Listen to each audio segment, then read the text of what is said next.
السلام علیکم ناظرین، آج آپ کے سامنے مرزا محمد علی مرزا کی چند جھوٹ اور اس کے گستاخانہ الفاظ، اس کی گستاخانہ جو ہے نا وہ کلپیں آج اس کے میں اپنی کلپ میں بنا رہا ہوں اور آپ کو بتا رہا ہوں کہ یہ اس کی زبان جو ہے نا صرف فقط صحابہ کرام کے ناموس کے لیے اور صحابہ کے عزت و آبرو پر ہمیشہ بھونکتی رہتی ہے۔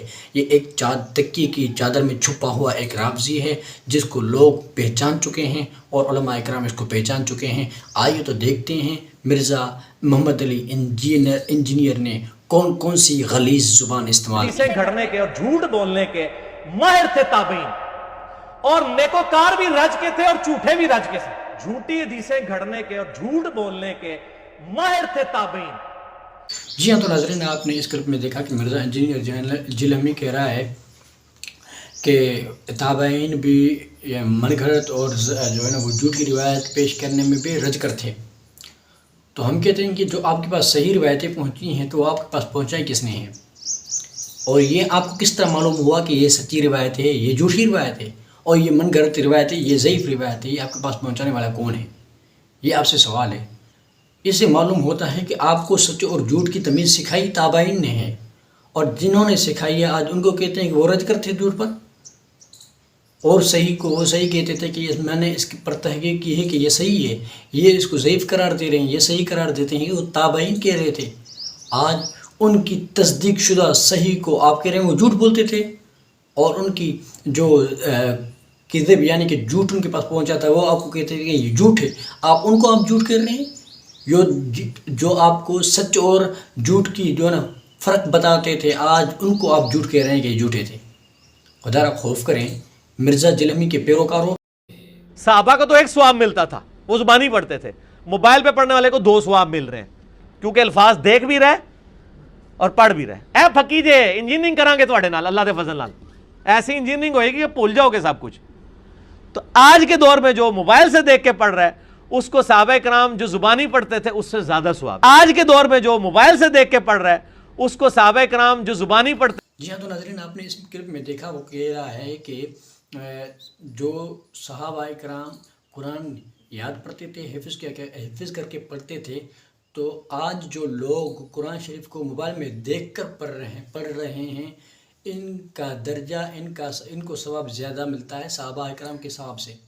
صحابہ کرام کو کم ثواب ملتا تھا کیونکہ وہ قرآن کو یاد حفظ پڑھتے تھے، یہ موبائل کو دیکھ کر پڑھتے ہیں اور دیکھنے کے بھی جو ہے نا وہ اس کو ثواب مل رہا ہے۔ لیکن حالانکہ نبی علیہ السلام کا ارشاد ہے، نبی علیہ السلام نے فرمایا کہ تمہاری نیکی میرے صحابہ کی کہیں برابر نہیں ہو سکتی۔ وہ خیر القرون کے زمانے میں تھے، ان کی نبی علیہ السلام کے متعلق بہت ساری روایتیں موجود ہیں۔ نبی علیہ السلام نے فرمایا تم ساری نیکیاں کرو لیکن میرے صحابہ کے کسی کے ایک عمل کے برابر بھی نہیں ہو سکتے۔ وہ جو نبی علیہ السلام کو دیکھ کر وہ عمل کیا کرتے تھے، نبی علیہ السلام کے حکم کو دیکھ کر وہ عمل کیا کرتے تھے، آج جو 1400 سال بعد میں ہیں وہ صحابہ کرام سے رتبے میں بڑھ گیا، اس کے ثواب نبی علیہ السلام کے صحابہ سے بڑھ گئے۔ اس طرح نہیں ہو سکتا۔ ہمارا عقیدہ یہ ہے کہ صحابہ کرام کا ایک بھی چھوٹا سا عمل کیوں نہ ہو، چھوٹا عمل کیوں نہ ہو زندگی میں، ہمارے عمل سے ہزاروں لاکھوں بار بہتر ہے اس کا عمل، کیونکہ وہ صحابی تھا۔ صحابی کا عمل بھی جو ہے نا وہ نبی علیہ السلام کے حکم کے مطابق ہوتا ہے، اور وہ نبی علیہ السلام کے حکم کو دیکھ کر عمل کرتا ہے اور نبی علیہ السلام کے فرمان کو صحیح سمجھ کر عمل کرتا ہے۔ جب وہ عمل صحیح طرح کرتا ہے تو پھر اس کا عمل 1400 سالوں والوں سے بہتر ہو سکتا ہے۔ جو ہمیں کافر کہہ رہا ہے پھر ہم حق رکھتے ہیں کہ ہم اسے کافر کہیں، جو ہمیں کافر کہہ رہا ہے پھر ہم حق رکھتے ہیں کہ ہم اسے کافر کہیں۔ آج کی ڈیٹ میں بھی اگر کوئی کسی صحابی کو اپنے علم کی بنیاد پہ کافر بھی ڈکلیئر کر دے، وہ یہ سمجھے کہ میرے نزدیک وہ کافر تھا، تو اس سے یہ نہیں ہوگا کہ ہم اس کی تکفیر کریں۔ گولڈن کوڈ اپنا بیان کیا ہے لوگوں کے سامنے کہ اگر قادیانی ہمیں کافر کہنا چھوڑ دیں تو ہم ان کو کافر نہیں کہیں گے۔ جی ہاں، تو ناظرین آپ نے اس کلپ میں ابھی اس کلپ کو سماعت فرمائی کہ مرزا انجینئر جہنمی کہہ رہا ہے کہ جو صحابہ کرام کو کافر کہے گا اس کہنے والے شخص کو ہم کافر نہیں کہیں گے۔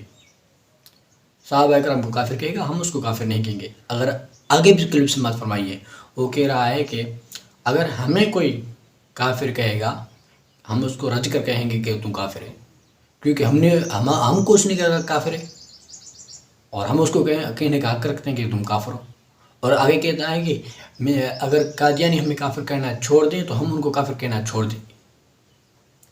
یہ اس کا مذہب ہے، یہ اس کا طریقہ کار ہے. جو صحابہ کو کرام کو کافر کہے تو ہم اس کو کافر نہیں کہیں گے، اور جو مجھے کافر کہے تو ہم اس کو کیا کہیں گے؟ کافر ہے. اور قادیانی ہمیں کافر کہنا چھوڑ دیں، ہم ان کو کافر کہنا چھوڑ دیں گے. یہ اس کا مذہب ہے.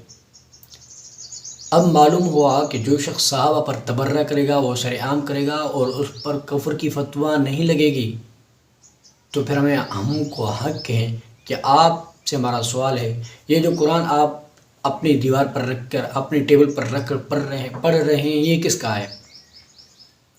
یہ انہی صحابہ کا پڑھ رہے ہو جن پر تم ان کی اجازت دے رہے ہو کہ ان کو کافر کہو، تو تم کو ہم کافر نہیں کہیں گے. اور روایت انہی صحابہ کی پڑھ رہے ہو جن کو تم اجازت دے رہے ہو کہ ان کو کافر کہو، کہ ہم آپ کو کافر نہیں کہیں گے.